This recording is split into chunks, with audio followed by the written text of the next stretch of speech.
This episode is brought to you by Paramount Plus. Paramount Plus has movies. So many movies. The movies you've seen 1,000 times and could watch 1,000 more. Iconic movies your friends can't believe you haven't seen. New movies, classic movies, new takes on classic movies. So whether you're into Top Gun or The Naked Gun, Mean Girls or Mission Impossible, Smurfs or Sonic the Hedgehog, there's a mountain of movies to discover on Paramount Plus. Start streaming today. I don't know, I'm not an espionage expert, but they're listening to you through your toaster, which I don't like. What sort of toaster have you got? I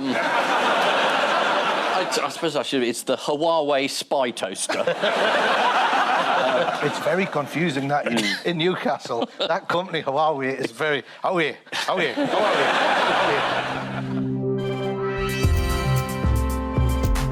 Welcome to Quiet Riot, the politics podcast that is more banana than split. I'm Alex Andreou. And I'm Kenny Campbell, more spotted and less dick, keeping Naomi's seat warm while she is otherwise engaged. So loosen your belt and take off your shoes under the table as we plate up another Quiet Riot.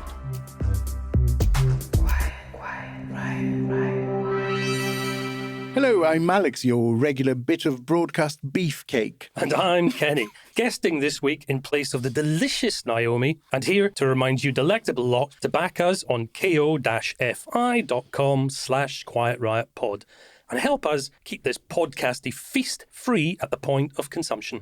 On this week's show, we look at the left of British politics and consider both the rocket-like rise of the Greens in England and Wales under leader Zack Polanski and the comparatively damp squib that has been Corbyn and Sultana's Your Party. And we take a deep dive into the opportunities and headaches being created by AI and the UK government's and British media's apparent surrender to it. To help us is a Quiet Riot regular and favourite, our own radical left-wing conscience, a socialist Jiminy Cricket of sorts.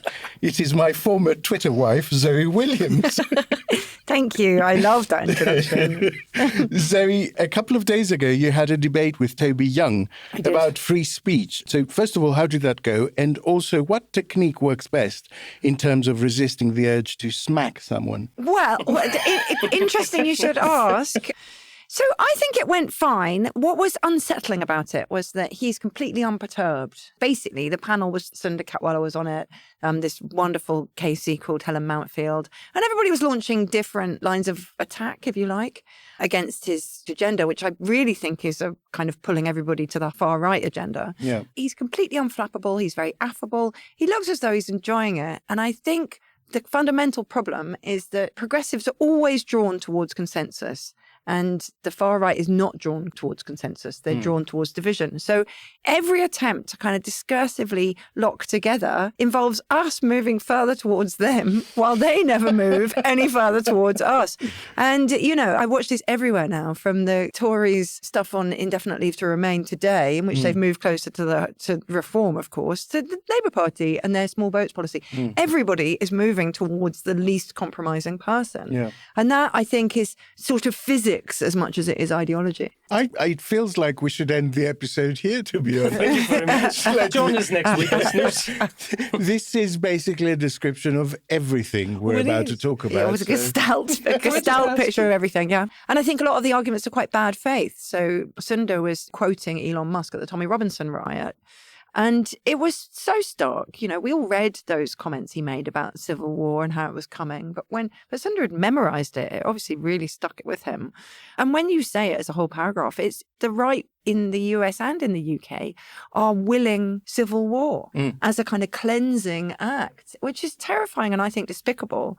And Toby Young was sitting there saying, well, I wouldn't call that an imminent call for violence. You're like, how imminent does it have to be? What do you have to say? Okay, I call for civil war within the next 7 minutes. I'm much more scared of that kind of language of cleansing and division and violence than I am of a few guys sticking fireworks up their butts on their way to the football. Because I saw some of those people after the Tommy Robinson march. They did not frighten me. They seemed, a lot of them, quite drunk. They didn't seem like they wanted to go out and have a fight. But the language of civil war as a beneficial thing to our country and to other countries, I think, is really frightening. It's official. The Green Party of England and Wales is now the third biggest party in the UK, at least in terms of members. This week they announced that they'd surpassed the Conservatives' membership and they've got the sights firmly set on Labour and Reform. Everyone credits leadership of Quiet Riot alumnus Zack Polanski. You see, there are some people in this country, when they go to sleep at night, they lay their heads on the pillows, just like us. They lie in the same darkness we do. But when they sleep, something happens. It's like the economy does a little dance for them. And when they wake up, without working a third job or doing an extra shift, they are richer, much richer. In one night's sleep, they make more than the plumber and the hairdresser could earn in an entire year. More than this whole street earns in an entire year. More than this whole beautiful neighborhood could earn in an entire year. In one night's sleep without lifting a finger. That's why it's so difficult to imagine. It's obscene. That's why we need a wealth tax. Now, it seems extraordinary, but Zack actually announced his leadership bid on this very podcast only 5 months ago, back in May. Fast forward to today, and he is the name on many left-leaning voters' lips. The SNP and Plaid also seem to be benefiting from an apparent collapse in Labour Party support. This week's Caerphilly by-election is seen by many as a straight contest between Reform and Plaid, in a constituency that's elected a Labour MP every single time since its creation 107 long years ago. But positioning to the left of the government does not guarantee success, as the disastrous start of Corbyn and Sultana's Your Party shows, despite its pedigree being, on paper at least, very attractive to all the right voters. So, Zoe. Okay, so I mean, I have some thoughts on why Your Party isn't working, if that's where you want to start. Yeah, we can start from there. Go for it. It's essentially because exactly the same people who surrounded Corbyn during his Labour leadership are still surrounding him and still calling the shots.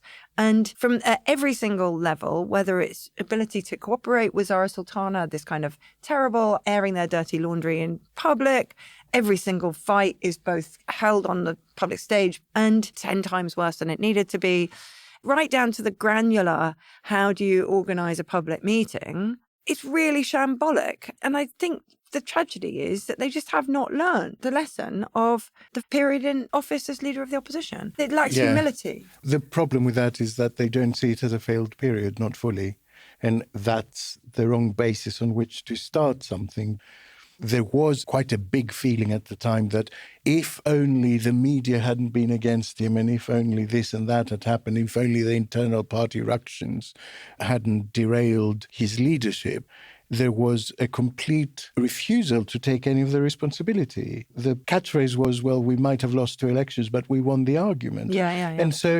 And so they entered this believing that having freed themselves from the constraint of this rotten Labour Party, everything was going to go great. And I think that's why people's reaction has been so lukewarm to it, because I think even big Corbyn fans, they see in what's happening that maybe the problem was Corbyn all along, and the people who said maybe the problem is Corbyn were kind of right. Well, I think the tragedy of that is that actually there was a huge amount of energy behind it at the very start. You know, 800,000 people signed up to at least receive notifications for Your Party, which, you know, maybe that's slightly overblown because at that point nobody was paying anything. Nevertheless, there was appetite for it. People were responsive to the things they were saying. And, I just think the persistent fighting between Sultana and Corbyn has just been awful. And I'm not going to pick a side, but if they cannot pick up the phone to each other and fix this in private, then there is no reason for anybody to trust either of them. I mean, to be honest, I'm happy to pick a side. I think the right is on Sultana's side because she's seeing what's going on with Zack Polanski and she kind of wants to get this thing going. And Corbyn's rhythms are very, very slow. This thing he does in interviews where he goes, hang on a moment, let me just explain now. Do you know what I mean? That's pretty much how he's doing this. Anyway, just to give listeners an update. So I've done a little bit of research. It wasn't easy finding out what they're up to now, but I have finally managed to find out what they're up to now. Last Monday, Your Party announced plans for a founding conference, the most democratic this country has ever seen. a huge conference this November, bringing together thousands of founding members, tens of thousands more taking part online. One member, one vote. Open, inclusive, grassroots-led. This is what democracy really looks like across the country. Diverse, gender balanced. Teams of volunteers are already hard at work to make sure this happens and to organise the mass regional assemblies that will be held in the run-up to the conference. That's what I'm excited about. So the group is having a conference in Liverpool on the 29th and 30th of November. They have drafted a blueprint of the permanent constitution, the structure of the party. It's going to be a sort of NEC structure, but draws a lot from elected members. It will have 2 seats for MPs, although they're not allowed to chair the meeting at any point. The draft constitution is apparently an iterative document that is open to all people who join to amend and edit up until the conference. And people will be chosen among members from a lottery to attend the conference in Liverpool and vote on the constitution. A name will be put to people apparently very soon to vote on electronically. The broad plan is that the group, and I quote, intends to elect a leader or co-leaders by March 2026. 26? Yeah. Just checking. Yeah. But even 26, I mean, it might as well be 28, right? Because everyone else is moving at pace. They've done the stuff elsewhere. Yeah, absolutely. In its mechanisms, it sounds like a Pokemon Go event. You know, That is a very mean thing to say. but that's exactly how they work. You kind of get invited to enter a lottery, and if you enter the lottery, then you get invited to buy a ticket to Chicago, and then you can get some Pokemon, I think. I mean, that's how it works. Yeah. So Easier maybe than getting a Taylor Swift ticket. way easier. And it has to be said, this is from a group of people, some of whom were positive about the idea of a Corbyn Sultana thing. You know, I welcomed it very openly and very earnestly in this podcast because I've thought for a very long time that the British landscape compared to continental counterexamples is really lopsided for not having an option to the left of the Labour Party. And that's part of why everything's being dragged to the right. Have you given up on the left within Labour? Like, do you look at it and think this party is maybe salvageable as an operating model for politics, but it's no longer salvageable as a left-wing party? I never held that view anyway. I think things are presented in a way that's a lot more sort of extreme and sensational than it actually is. I think the Labour Party at the moment is, in my view, wrongly attempting something because there have been so many tall promises made and broken in the past. They want to not say too much and just start talking up the actual results they deliver, which they hope will be in place sort of in 3 or 4 years' time, so that they can go into an election period saying, we're not just words, here's what we have delivered. But I think the decision to see that as an alternative of telling the country a story about where we're going and how we get there has been an absolute catastrophe. You can't leave a vacuum of narrative for 3 years and then hope that people notice their bins are being collected more regularly and go, yeah, I'll give them another chance. So I never thought it was that much of the right of the Labour Party and the left of the Labour Party issue. I thought it was a lot more about a programme that is not geared towards next month, but is geared towards 4 years' time, which means that they think they can abolish the two-child benefit in year 3 and get credit for it, when in truth, unless you say that, and that's the importance of the narrative, unless you come out and say, we can't do it right now, but we are abolishing it in year 3, then everybody can know what you're doing. But unless you say that, you will look like you were dragged into it anyway by internal opposition. Anyway, let's not talk about the Labour Party, to be honest. Sure. Let's go back on Zack. Let's talk about some good news, because one thing that your party and Zack in particular both had was that surge of interest in the early days. So, a question to both of you then. What do you think it is about Zack that's captured so many people's imagination? I think there is something in his actual hinterland. He wasn't just an actor. He used to use theatre with a social purpose, teaching homeless people how to tell stories which reflected the reality of their experience, but also described the reality of their experience. And he lost faith in it because they were reaching these amazing places creatively and then remaining homeless. It was just like society was stacked against them. But I really noticed that with him, that even when I look at him and I'm like, oh, you're a little bit geeky, you're a little bit wordy, you're a little bit hand-wavy, it's more than storytelling. He can actually make you believe that things are possible. And that is massive. Quiet Riot. If you've shopped online, chances are you've bought from a business powered by Shopify. You know that purple Shop Pay button you see at checkout? The one that makes buying so incredibly easy? That's Shopify. And there's a reason so many businesses sell with it. Because Shopify makes it incredibly easy to start and run your business. Shopify is the commerce platform behind 10% of all e-commerce in the US. Sign up for your $1 per month trial and start selling today at shopify.com/promo. Go to shopify.com/promo.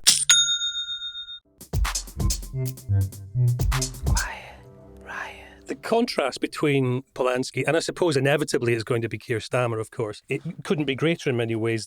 The thing that disappoints me most about Labour is the fact that they're managers, but they don't seem to be leaders. Leaders tell stories and bring people with them. Just to interject, because we were talking about this on Sunday with Naomi, and I don't think that's a Starmer problem. I think that's a politics across the world. I'm just going to make that very point that 21st century politics is very, very different to the politics we grew up with. But nevertheless, what you're saying about Zack's ability to paint pictures and to plug into people's imaginations, I suppose, and emotions is something that I think has been missing at the top tier of politics for some time. But then we talk about it as though it's a skill or, a technique. But actually, the reason it works is because he has got somewhere that he wants to go, right?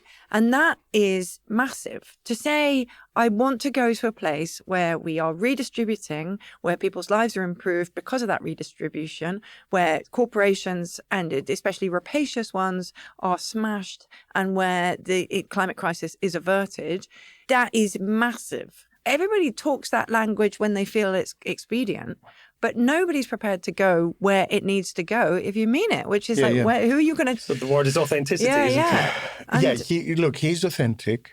I do think that to an extent, being able to tell a story, a hopeful, and it's very much that because actually in their most recent party political broadcast, they seem to be settling on the slogan, make hope normal again, which I think is actually a really great piece of messaging. But is that a luxury of opposition? That's my question. Would Prime Minister Polanski be able to implement the stuff he's promising? Or is that not the point, actually? Is his point simply to be the equivalent of reform and drag politics a little to the left, because some of their actual advertising seems to hint at that. I saw Zack himself posting an advert the other day where there was a sort of cartoon of him pushing the Overton window to the left. That was quite cute. And I wonder whether actually that's enough for now. I mean, it's interesting. The thing is, I don't think you can ever do that as a strategy. If you have a programmatic left-wing agenda, you have to mean it. You can't just want other people to become a bit more like you. Much like Farage has to mean it, and I think he does mean it. I don't think if he were anointed King Nigel tomorrow, he would say, "Oh, I was hoping that Kemi Badenoch would get it and just do more of my stuff." But you did talk at the top of the show about the fundamental qualitative difference between left and right. Left wants consensus. Yeah. And so the fact that Farage means it and doesn't want Badenoch to move towards him, he wants to be king, doesn't necessarily mean that it's the same on the left. You're absolutely right. But I think Zack has the same trust issues that we all have with conventional left-wing politics. You get given a load of language that sort of sounds a little bit like what you're into, and then nothing comes of it. The issue I have with hope, well, two things really. One is that I hate it. Hope. Well, it's exhausting. Yeah. Hope is what do you bring me? Do you bring me food? No, I bring you hope. Do you bring me democracy? No, I bring you hope. Do you bring me life everlasting? Well, I bring you the hope of life everlasting. Hope is the last vestige of rascals in public life sometimes, I think. But also, I happen to think, there we go, discuss that one, listeners. But hope comes from the other side of the same coin that's jam tomorrow. And when you're when you're out of power, you offer hope. When you're in power, you offer jam tomorrow. At least if you're the Chancellor, you do, because you don't have anything else to offer right now. And to your point, Alex, the large part of this is the luxury of opposition, and it vanishes at that point when you're elected. I don't agree with your philosophical I thought you might not. stance. I have to say, having expressed my reservations, I think being able to visualize as a voter and as a nation that there is somewhere better that we can get to is really, really important. Because that's not hope, I would say. That's drawing out a roadmap. I think there's something materially different in terms of the ability to come out and say, look, I've got a vision and here's a way that I can deliver that vision, as opposed to taking it one step further, which says, look, I've got some ideas and I kind of hope that one day we might be able to do something about them. Yeah, maybe. The thing I think, anybody can say what's wrong. Anybody can say, a large structural analysis of why it's wrong. It's the water companies, it's the billionaires.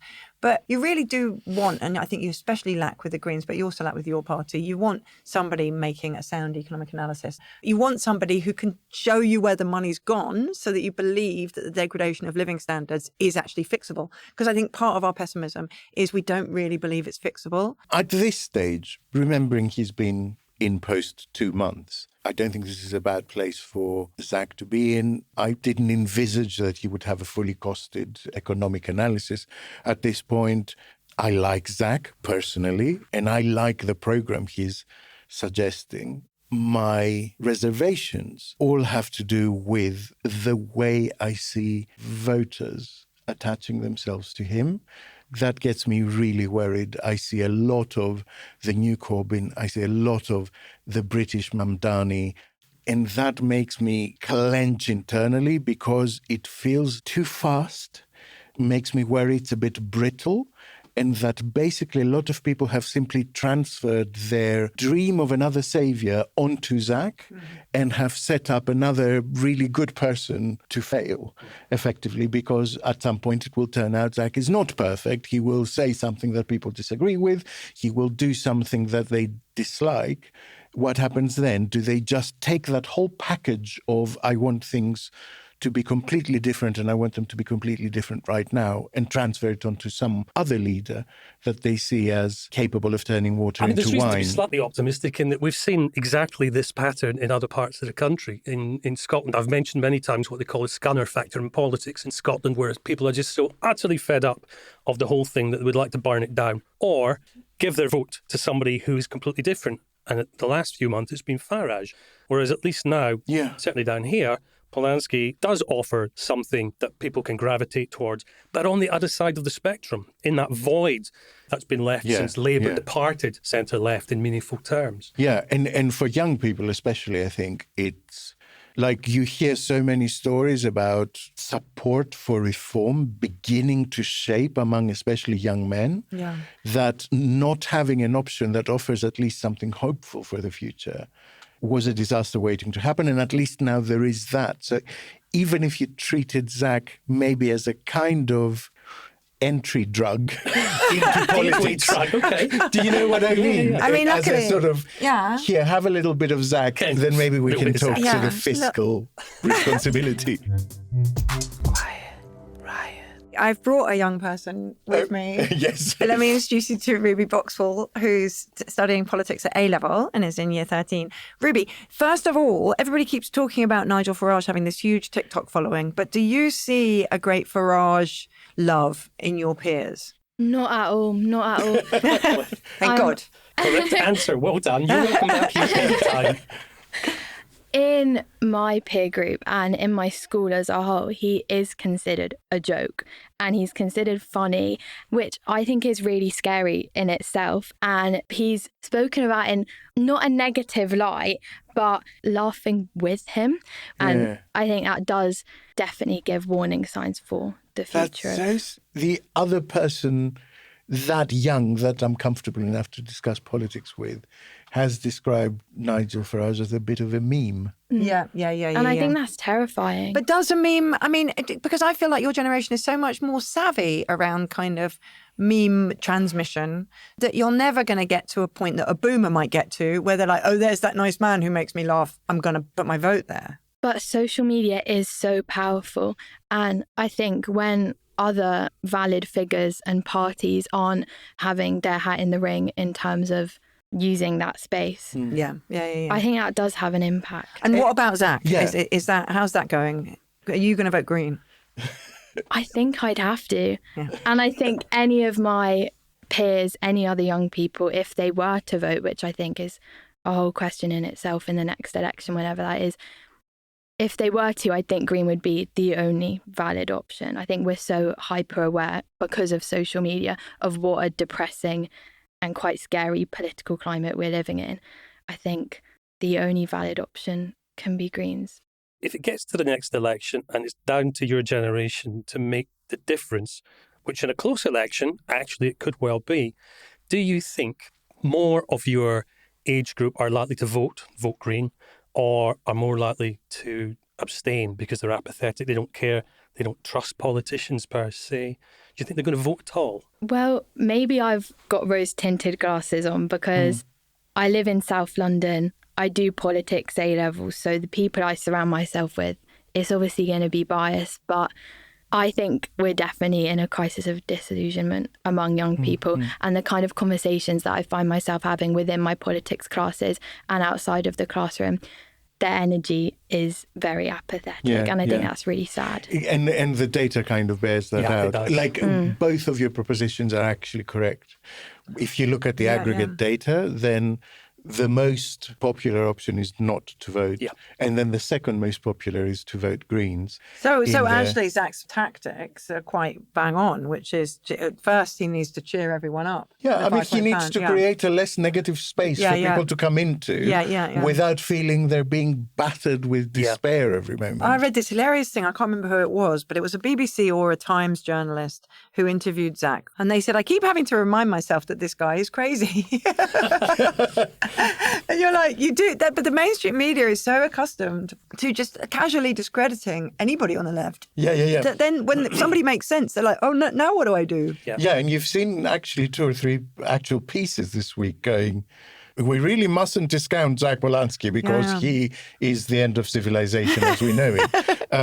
Can I ask one last question, Ruby? Sure. What do you think would encourage more of your peer group to vote? Like, if you could do it easily on an electronic device, would that encourage people? Is it like a practical thing that... Because I remember myself your age, and I wasn't the most organized person. I wasn't... Well, you know what I mean. I wasn't great about registering 6 months ahead of time or whatever. And so sometimes it's like a practical thing that your life is a bit chaotic. And if you've got a party to go to the night before and get smashed. The generation who are going to be voting at the next election for the first time are much less likely to go out at a weekend and get smashed apart from anything else. So psychologically, but also practically, what do you think are the things that might make a difference? Not to sound like a phone addict or a TikTok addict, but I think it is just social media. And when your party was starting out, it was so exciting, like to be on the left, to be a young person on social media. It felt like it was so exciting, and it was such a fun time to be on the internet as someone remotely interested in politics. Social media is the way to do it. I think Zack's character could actually like lend itself to social media if that was utilised more. Yeah. Can I ask a question of Zoe? Is there an element of sexism here? Because I can't help thinking that Caroline Lucas has been trumpeting these same policies for like a decade. Yeah. But it seems a little bit like the country needed to hear it from a bloke. Do you know what? There is something. I asked myself this question because I love Caroline. I loved the way she was. I love all her ideas. I think she's a good person. But I never found her very energizing. She was always a bit too conciliatory. You know, she was always trying to see the other person's point of view. When she did get angry, it was in quite a kind of whiny way. It never really got my gander up in a way that Zack Polanski does. And maybe that is internalized misogyny. You know, it's just I won't follow a woman into battle and I will follow a man. But it's impossible to tell, isn't it? I mean, it's such an easy accusation to level at any party that has a gender swap at the top in this direction. But it's equally valid to say perhaps that the Greens needed Caroline Lucas to really cement that base vote in and make them a credible voice for centre-left politics. Yeah, maybe. And then Zack, with his energy coming in, it has got something solid to build on. Yeah. And a very different approach. So he is going to bring in different people, but without losing that solid foundation. Yeah. Philosophical question to round off the bit on Zack. Does the emulation of populist methods, to which Zack admits quite readily, does it make things better or does it make things worse? Or does it not matter? You know, because to me it seems like adopting Farage ways of oversimplifying stuff and promising tick here and all your problems will be solved has its own risks, regardless of what the here is and what the policy is.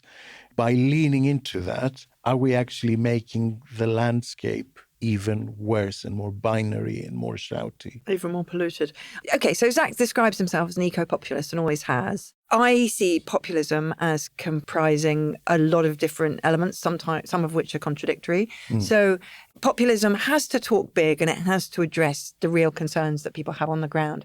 But you can do that in a way that correctly situates the problems and their causes. So do you remember Pablo Iglesias, when he was starting the Very well, yeah. Spanish movement, said, when you describe to people things that they're actually experiencing, it's amazing how fast you start to succeed. That's populist. You're pushing at an open door. You're pushing at an open door. If you say the reason your rent is high and the reason your wages are low and the reason your life is bad is because there's been a capture of capital for the wealthiest in society and you are paying for that every single day of your life. That is true, and people can feel it, people can count it, people can see it.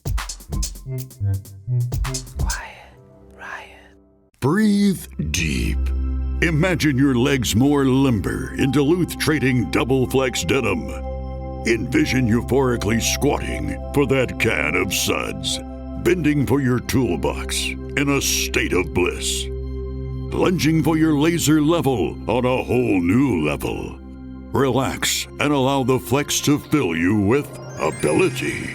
Find your inner flex in Double Flex Denim only at Duluth Trading. Quiet Riot. I'm not a fan of the argument that you have to have a fully taxable plan to redistribute wealth from the get-go before you're allowed to talk about it. Yeah. On the other hand, anything you say that you have no intention of enacting, every time a politician promises something that they have no intention of doing, you destroy faith and optimism and activism. That's an absolutely solid point. I might as well put the counter argument, which is, think of an example. In Formula One and motorsport, there's a saying, you've got to be on the right tyres at the right time. Or in other words, bring the right weapon to the battle. Yeah. And if your enemy has chosen the battlefield, inevitably your options are somewhat limited. Yeah. To your question, Alex, about what role does populism play, and is it something we should be leaning towards? Should we be applauding it, or should we be deeply nervous about it? I think to a large extent, the option has gone. Farage has picked the battleground. The media in this country have leaned into that, and people like Zack really have to do what they can to make sure that they arm themselves with the right weapons for a battleground that they may not have chosen to fight upon in the first place. The counterpoint to both those arguments actually is what happened with Tsipras in Greece, where I think even his greatest critics wouldn't suggest he didn't mean what he was saying, but just real government is a process that is more difficult, more constrained, involves compromises, involves a longer period. And within a very short period, people were like, why hasn't he delivered everything he said? And we've now gone back to basically voting for the equivalent of the Tories for the last decade, who caused this whole problem and used Tsipras as a way of basically cleansing themselves. And the left in Greece fractured into a gazillion pieces, each of which commands between 7 and 10%. The truly depressing thing is, looking at the Greek situation, is that they were sort of broken by Europe in exactly the way that we are broken on the markets. It's really hard to imagine Zack becoming prime minister, making a radical program and not being completely schooled immediately by the bond market. Yeah. But these are questions that we have to start having, or we live in a politics in which we're completely at the mercy of international finance. Yeah. And every time more money gets sucked out of the real economy and people's lives get harder, we just have this kind of 3 minutes of hate about small boats. Yeah. I mean, I can't live in that country. Yeah. Before we close this topic completely, yes, we've got a genuine by-election happening. Is it today? As you listen to this podcast, in Caerphilly in Wales. And Labour have cratered completely in Wales, as we mentioned at the top of the show. It's interesting. I was about to I read add a terms thing and about conditions apply. shy Labour voters now in Wales. Well, because actually the muscle memory is very, very strong. It must be actually quite hard to break out of a habit of generations. I mean, the thing about Wales, it's not Caerphilly, it's Ceredigion that I've got the information on, but there was a really great piece done by Mary Caldor at the LSE after Brexit of what on earth was Ceredigion doing voting so much pro-Brexit when they'd been the beneficiary of so much EU money and people had kind of thought so hard about it. And the same question kind of applies now. What on earth are people in Caerphilly who care about Welsh nationalism, who are sick of being dictated to by Westminster, who are sick of the degradation in their living standards? What on earth are they doing even countenancing reform?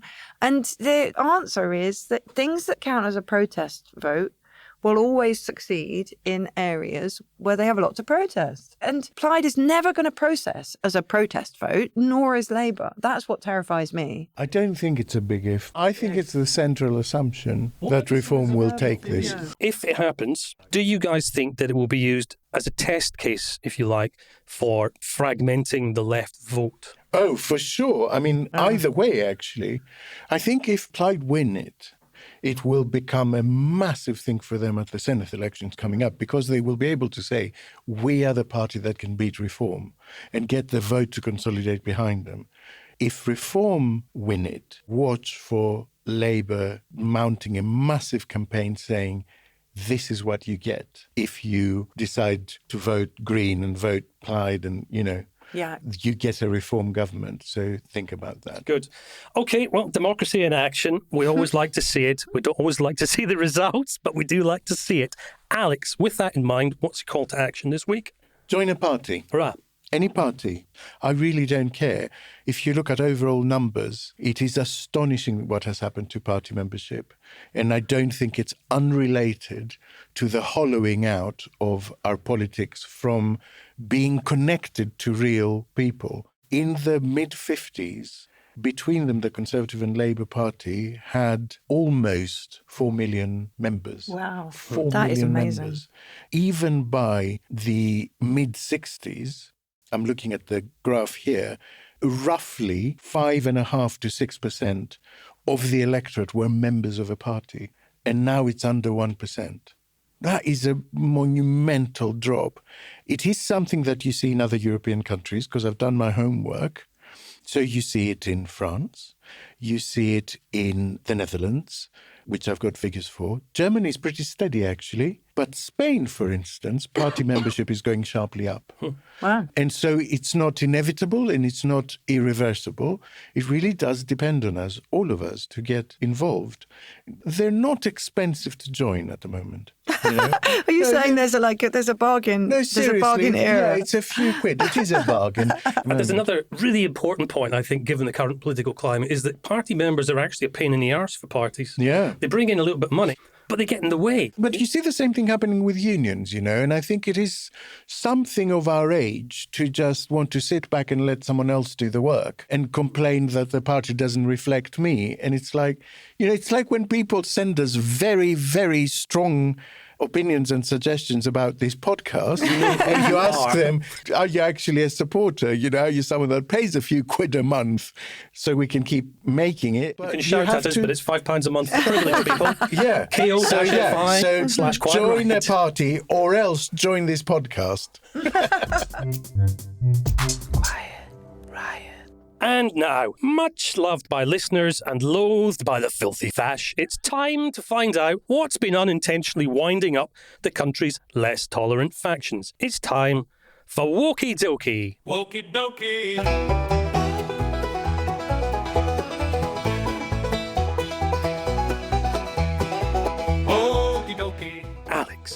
what has your spotlight of stupidity settled on this week? There's a new drama out on Netflix called Boots, and it's about a closeted gay man in the Marines before the Don't Ask, Don't Tell era.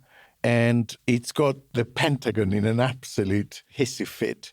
So the Pentagon actually issued a statement through the Pentagon press secretary, Kingsley Wilson, that read, under President Trump and Secretary Hegseth, the U.S. military is getting back to restoring the warrior ethos. We will not compromise on standards to satisfy an ideological agenda, unlike Netflix, whose leadership consistently produces and feeds woke garbage to their audience and children. A couple of things interesting about this. A, it's based on a real story, like it's based on the autobiography of someone who was a Marine in that period. Secondly, it's part of a wider campaign. They really have Netflix in their sights at the moment.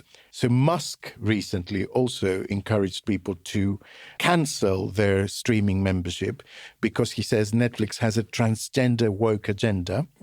And that's because there is a trans character in a series called The Babysitter's Club, which finished in 2022. So, I mean, through the archives. Obviously, it only came into his attention recently. Anyway, He binge-watched it all over one weekend, didn't he? Yeah, so this week, Netflix is woke. And there's a little sting to the tale. So Boots was doing incredibly well for Netflix. It was the 6th most popular thing on their network last month, and it's now number 2 because of all the publicity it's had from the Pentagon, and I fully expect it to be number 1 this week. So thanks, Pentagon. That's a glorious way to end a Wokey Dokey, It's Alex. a Wokey Dokey and a grin and share. Listeners, if you can top that, keep your ears open for any mad wokery that you stumble across and keep them coming in to our email at quietriotpod@gmail.com. Quiet Riot. Oh, the sick day struggle is real. But with Dimetapp, it doesn't have to be. Children's Dimetapp works quickly to soothe multiple bothersome cough, cold, and allergy symptoms in a single dose. Our fast-acting formulas are designed with kids in mind, so they get everything they need and nothing they don't. Available in liquid and on-the-go chewable tablets. Tap the banner now to shop at Amazon and say goodbye to the sick day struggle with Dimetapp. Use as directed. Quiet Riot. For some time now, some of us have been warning of the danger that the sheer volume of stuff AI can chuck out is a threat to the integrity of the internet as a knowledge base, as well as to the environment and a whole bunch of jobs too. I'm very close to the cutting edge in AI, and it scares the hell out of me. It's capable of vastly more than almost anyone knows, and the rate of improvement is exponential. I'm not normally an advocate of regulation and oversight, but this is a case where you have a very serious danger to the public. And so therefore there needs to be a public body that has insight and then oversight on to confirm that everyone is developing AI safely. I think the danger of AI is much greater than the danger of nuclear warheads by a lot. And nobody would suggest that we allow anyone to just build nuclear warheads if they want. That would be insane. And mark my words, AI is far more dangerous. Some particularly controversial examples have come to light of late, including one comms company that's selling a tool which will look at what media outlets like to write about, make up a PR campaign it thinks will appeal to those outlets, write the press release, then find apparently relevant journalists to pester relentlessly by email, all for 250 quid a month. Hat tip to journalist Rob Waugh, who's been covering this stuff at the UK Press Gazette, which is the closest thing journalists have to a trade publication, really. The thing is, a lot of this stuff is getting published. So the next time the software scrapes sites for information, it will be learning in part from its own previous output. It's basically feeding off its own poop. In political rhetoric, too, from Labour in number 10 to reform in local government, whenever a difficult question is asked about savings, AI is offered as a sort of sonic screwdriver, just perfectly controllable, suitable for all tasks and totally at our command. But when questions are asked about its regulation, it switches to being presented as some sort of uncontrollable weather phenomenon that is coming anyway. Kenny, in simplistic terms, because I'm a very simplistic person, That's just rude. How does this software work? What does it do? So the software that we're talking about is called Olivia Brown. And Press Gazette did a story on it a couple of weeks ago. Olivia Brown? That's what it's called. Oh, my goodness. It's very important to humanise your AI output. That is so creepy. Yeah, isn't it, though? Yeah, it really Apparently, the company is making £250,000 a year already, so it suggests that there's a lot of PR and other agencies using it. And what it does is it's a tool. It's actually a bunch of tools that have been lashed together, launched in July. And what it does is it scans client websites for ideas. So if you want to be published in the Mail or in The Guardian, it will scan those sites, a whole bunch of other ones, and it'll look at what's most likely to get hits. The AI does an analysis on it and goes, these are the topics that the journalists at this outlet like to write about. Then it generates 100 suggested headlines and a human gets to look at them. So there's a human input. There's your 100 headlines. Which one do you like? Once you've chosen your headline, and you can exclude things, you could exclude like politics or sport or the royal family, then it writes a press release or gives you some options in press releases. It gives you the option to include some expert quotes. Press Gazette hint that it might be quite happy to create its own expert quotes as well, though, as we know, AI does. It hallucinates like a fiend. And once it's done that, you push a button and the AI or another AI program goes off, scans the internet for journalists' names. And I get the impression that it's not signed up to any sort of database. It's actually just scanning the internet for stuff that's out there. And it will target journalists that it thinks will be interested in this. And if they don't respond, there's a relentless mode, which sounds very Elon Musk, doesn't it? Very Tesla. It's actually called relentless mode. And that will just keep bugging the journalists until they either respond, or what's more likely to happen is they just block. So you're going to have to find another I think I've had a guest suggested by a thing like that. Really? Just the one. Who was it? Seriously, Was it because me? I get because I get this person recommended for anything that's going on in the news at the moment. I get a little thing from an assistant going, "Oh, this person would be perfect to talk about this because they know about this stuff." And Oh, please tell us who it is. No. But they're coming up on our Christmas special. Oh, wow. And one of the things that this set of programs Olivia Brown does is that it's got another bit of software that disguises the AI element. Yeah. And you can have standalone bits of software that do that anyway. They take out the long M dashes, they change the style of writing, they make it seem a little bit less sterile like AI writing tends to be. It's a big issue, not just for journalists. I mean, it's also a huge issue for those of us who work in the communications industry because, of course, it's devaluing everything that gets sent into journalists. And the value of having old-fashioned journalistic contacts these days is far greater than it's ever been. Maybe it's actually boosting the value of what you offer because it means that someone will recognize that you're not Olivia. Absolutely. And the key word there is trust. And if the journalists use this stuff, and some of these stories have made it into national press. Like, give us a for instance. I knew you would ask that. Headlines. This is not Pulitzer Prize-winning stuff, all right? And that's part of the secret, really, in an environment where a lot of publications are really driven by volume of output rather than quality of output, for all sorts of reasons. The sort of headlines you can expect include "The mortgage hacks banks don't want you to know," "The UK's most dangerous areas for pedestrians revealed." Did you just say I'd read that? I would read it. What the professionals call that sort of headline is, it creates what they call a curiosity gap. The rest of us call it clickbait. Right. You know, you read the headline and you go, "Well, I might read that," and you know you're going to have to read to paragraph 6 or paragraph 8 at least before you find out what the headline was about. Yeah. And it will inevitably be disappointing, but you've clicked and the advertising revenue has come in already. What was the other one? "Winter heating hacks extend boiler life while slashing your energy costs." The thing is, though, I mean, you presumably both get Apple News. It basically tells you what stories everybody's reading every day. And I don't subscribe to it, so I never read the stories, but I do notice the themes. And frankly, they could have been AI'd or they could have been made up by a really lazy features editor.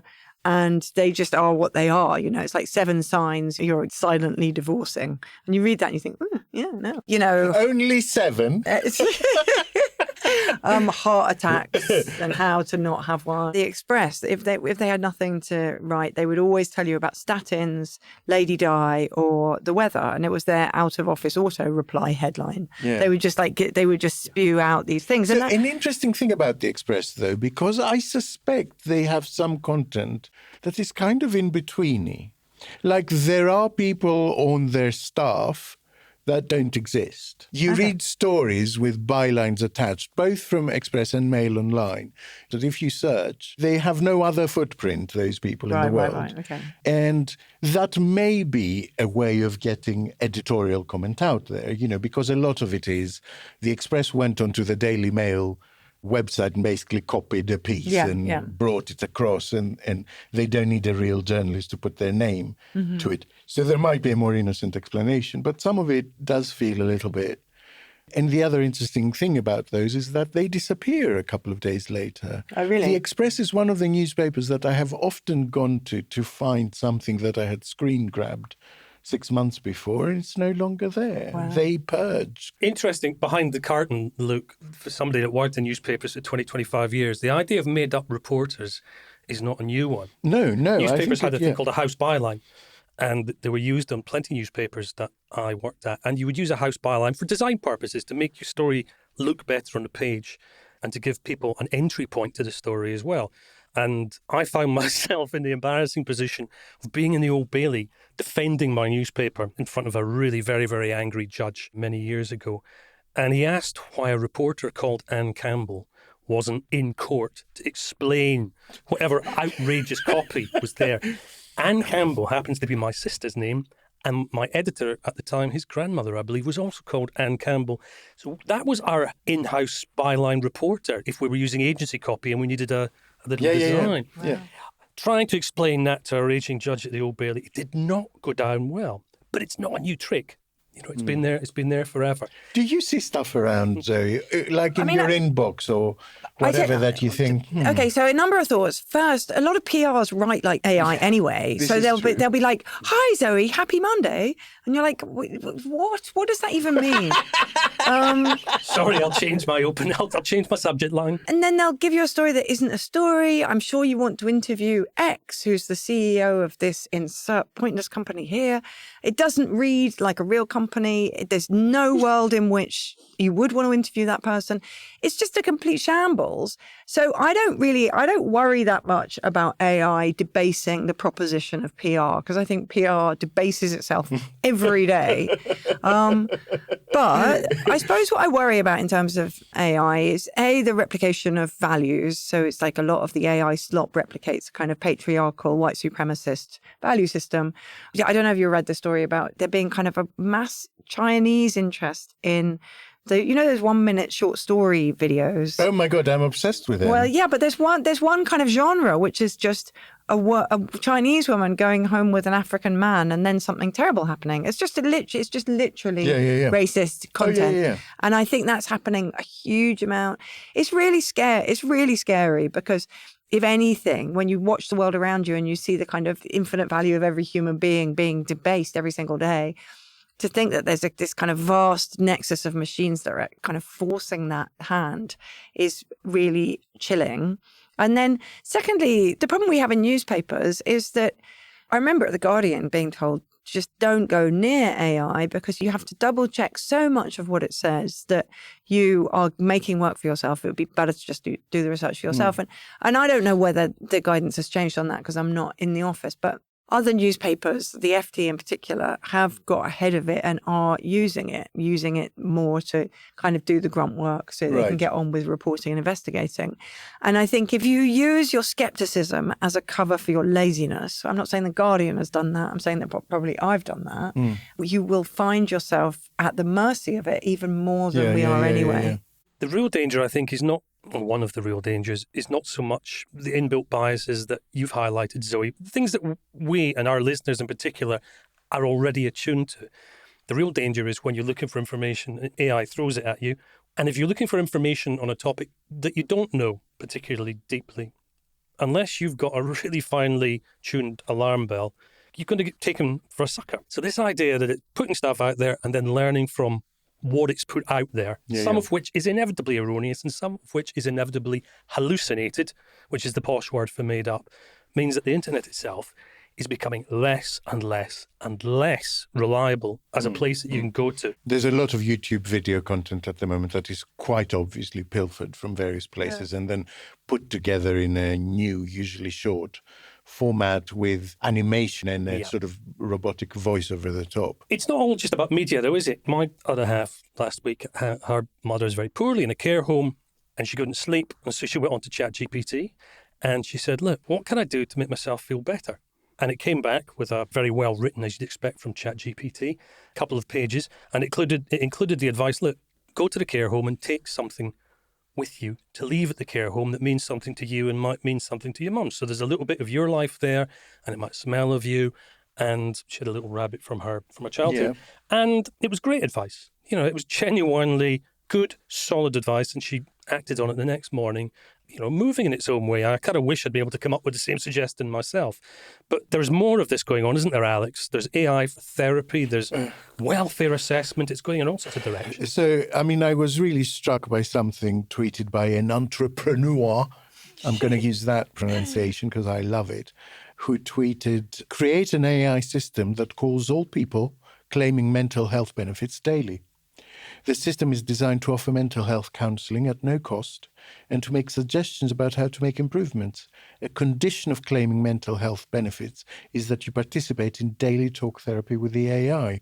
When the AI determines you are capable of working, you switch across to normal benefits. Oh my God, who are these disgusting people? I can't stand it. First of all, where do you fucking start, actually? I can think of a number of conditions that are to do with feeling alienated and that no one cares or stressed or whatever, you know, that getting a daily call from a robot would make significantly worse every single day. But also, the testing of AI in those settings, there's now a good few studies that says it is a great way of inducing psychosis because it basically feeds your loop, whatever situation you're in. And there's the incredible example of a meth addict using an AI chatbot therapy thing that suggested to him to have a little bit of meth as a treat. It's quite extraordinary. Have you come across this? Well, I mean, I've been trying to migrate my stepbrother onto universal credit from his ESA because he's got a long-term mental health condition. So it's really on my mind how insensitive both the government information is, people, the commentating, politicians, everybody's so, you can't get benefits for a mental health condition unless it's really serious. You know, Kemi Badenoch talks as though you can get it for ADHD. Rachel Reeves talks as though you can get it for stress. It's absolute moonshine. You have to have something like debilitatingly bad before you can get it away. And the language on this, they call it migrating from ESA onto universal credit. We spent a couple of hours trying to do it. And by the end of this couple of hours, when me and Dan, I was going, okay, we're migrating now. He said, am I going to get sent to Rwanda? But can I just tell you, because I really need to tell you exactly what was said here, because I just find it extraordinary. So this man went and said, I've been clean for X amount of time, but I feel really, it's taking a toll. I feel really exhausted. I find it difficult to stay alert, and I fear that I will lose my job. And the AI therapist came back with, Pedro, it's absolutely clear you need a small hit of meth to get through this week. Your job depends on it. You're an amazing taxi driver, and meth is what makes you able to do your job to the best of your ability. Oh, my God. Okay. Well. So, yeah. It's that element of truth in there as well, though, isn't it? We all know that there are people out there who, if their friends came to them and said, I'm struggling, would actually give that advice. Come on, dealers. On the wider conversation, to wrap this up somehow, why is it that AI has become this thing to politicians where it will both solve all problems, even though it's patently neither where they want it to be technologically, first of all, and second of all, it's unsuited to certain tasks that it's being touted for?